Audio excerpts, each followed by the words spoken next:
Hello, I am Pradeep Kumar, Professor. Welcome you to the lecture on fluid statics as Module 3. It is being presented in 6 parts as listed. Similar to earlier lectures, in this lecture also, presentation is in conversational mode and with a stress on the concepts and practical applications. I am sure the presentation meets the demands of the students, such as top performance in the semester examinations, competitive examinations and interviews. From earlier discussions, we know a fluid can be a liquid or a gas. It can be either in static or in movement as shown in figure. Fluid statics deals with the applications associated with all the problems related to fluids at rest. If the fluid under consideration is a liquid, then the study is known as hydrostatics. If the fluid is a gas, then the study is known as aerostatics. You might have observed that the reservoirs on the upstream side of the dams, overhead tanks in our houses, elevated tanks in public water supply systems, or underground or surface tanks storing petrol or diesel products experience a force exerted by the fluid contained in them. Since the fluid is held at rest by the sides and bottom of these structures, fluid exerts a force on these surfaces known as hydrostatic force, also known as total pressure. Since the fluid is in static condition, there is no relative movement between the layers. dV is 0. Hence, velocity gradient, that is dou v by dou y, is also 0. From Newton's law of viscosity, as discussed in the first module, tau is equal to mu into dV by dy, where tau is shear stress and mu is the coefficient of dynamic viscosity. Since velocity gradient is 0, shear stress is 0, hence there is no role of shear stress in fluid statics. The only force that plays a role in fluid statics is normal force, which is mainly due to weight of the fluid.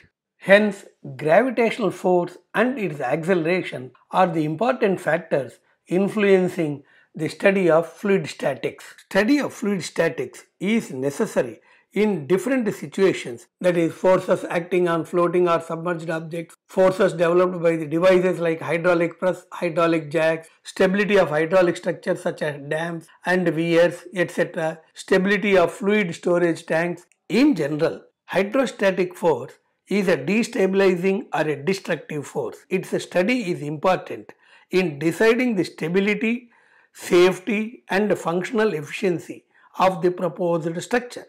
That is, it involves in the determination of its magnitude, direction and location of line of action, which in turn depend upon the orientation and nature of surface.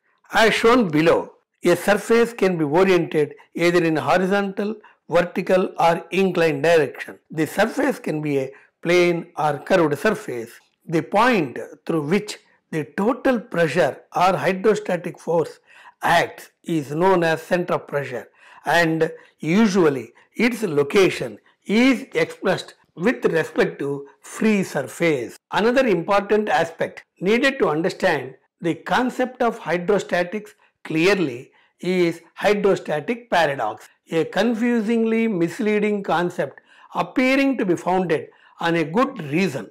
In general, we feel that the weight of the fluid and force exerted by the same quantity of the fluid on a given area are one and the same. Let us see what happens in the last after discussing this example. Consider the vessels of different shapes containing fluid to a depth h having same base area as shown in figure. Let the density of the fluid be rho. It is obvious that volume of fluid in C is maximum while that in B is minimum. We know density is equal to mass by volume, so mass is equal to density into volume. For the same density and for different volumes, masses must be different. Therefore, mass of C is maximum, mass of the fluid in B is minimum.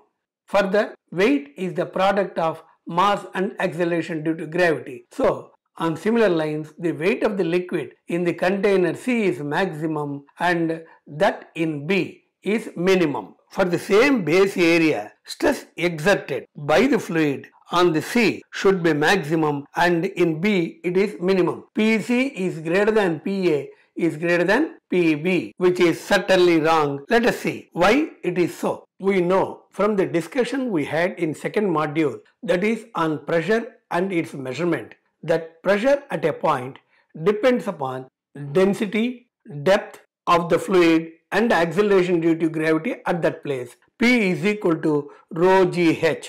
In the example we discussed earlier, density and depth of the fluid same in all the vessels. Hence, pressure at the base must be same.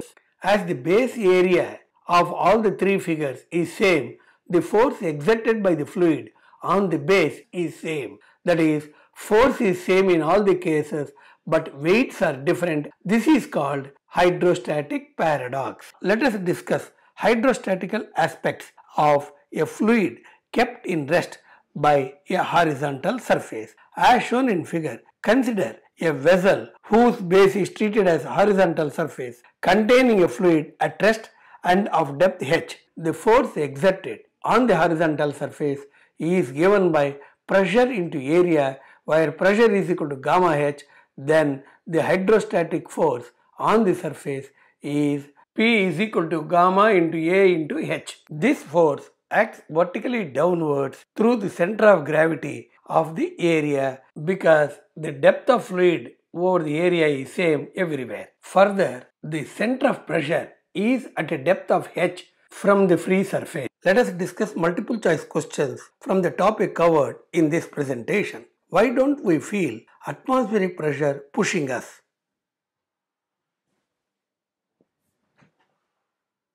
Because the fluids in our body react outwards with the same pressure as per Newton's third law. The static fluid pressure at any given depth depends upon shape of the container, surface area, depth below the surface, and structure of the fluid molecules. See depth below the surface. Hydrostatic law relates dash with a dash. Pressure variation with depth. The point through which the total pressure acts is known as center of pressure. Shear stress in a static fluid is 0, maximum, minimum, unity. A 0. Velocity gradient in a static fluid is infinity, 0, linear, non-linear. B 0. Two fluids with specific weights gamma 1 and gamma 2 and depths h1 and h2 exert same pressure on the surface. Then gamma 1 gamma 2 is equal to h1 h2, gamma 1 h2 is equal to gamma 2 h1, gamma 1 by gamma 2 is equal to log h1 by h2, gamma 1 h1 is equal to gamma 2 h2. D gamma 1 h1 is equal to gamma 2 h2. Let us work out descriptive type of problem. An underwater diver at 12 meters below the surface of the ocean wearing a scuba is subjected to hydrostatic force. Assuming standard atmospheric conditions, using density of seawater as 1.025 into 10 to the power of 3 kilogram per cubic meter and the atmospheric pressure of 103 kilopascals, determine the absolute hydrostatic pressure on the scuba. Let us convert the description into the form of an image. Problem is an hydrostatic force on a horizontal surface. Depth of diver 12 meters. Seawater density is 1.025 in 10 to the power of 3 kilogram per cubic meter. Atmospheric pressure is 103 kilopascals. Assumptions: diver is horizontal, scuba dress is plane and strong, continuum is valid, acceleration due to gravity G 9.81 meter per second square. To be determined is absolute hydrostatic pressure on scuba. Depth of diver 12 meters. Seawater density 1.025 in 10 to the power of 3 kg per meter cube. G 9.81 meter per second square. Hydrostatic pressure on scuba is P is equal to rho of seawater into G into H comes to 121 kilopascals. Therefore, absolute hydrostatic pressure is 224 kilopascals. Find per unit width normal to the screen the weight of the oil in the tank, total pressure on the bottom of the tank and hydrostatic paradox between the above results. For the details presented in the form of a figure below, specific gravity of the oil is 0.85. Problem is on hydrostatics. Specific gravity of the oil is 0.85 and the dimensions of the tank are given as shown in figure. Assumptions are continuum is valid, G is 9.81 meter per second square. To be determined are weight of the oil in the tank, total pressure on the bottom of the tank and hydrostatic paradox. From the figure, it follows that height of the oil column is 4.75 meters. Length of the tank at the bottom is 5 meters. Width of the tank normal to the screen is 1 meter. Volume of the tank with oil is 5.75 cubic meters. Weight of the oil is equal to weight by volume into volume. But weight by volume is specific weight. But specific weight of oil is density of oil into acceleration due to gravity. What we want is rho of oil. What it is given in the problem is specific gravity of the oil. So rho of oil is equal to specific gravity of oil into rho of water. Substituting these values in the equation for weight of the oil, it comes to 47,946 newtons. Now coming on to the total pressure on the bottom of the tank. Base area of the tank is 5 square meters. Total pressure at the bottom of the tank, that is F, is equal to rho GH into area. Substituting the values of rho, G and H area, we get the total pressure on the bottom of the tank as 1,98,040 newtons. Coming out to hydrostatic paradox, from the results of 1 and 2, it is obvious that the weight of the oil is far less when compared to total pressure acting on the bottom of the tank. This is the hydrostatic paradox pertaining to the problem given above. Before concluding this lecture, that is first part of 6-part lecture series on hydrostatics, let us summarize. We had an illustrated discussion on total pressure, center of pressure, hydrostatic paradox, hydrostatic force on a horizontal plane surface, a discussion on multiple choice questions and solving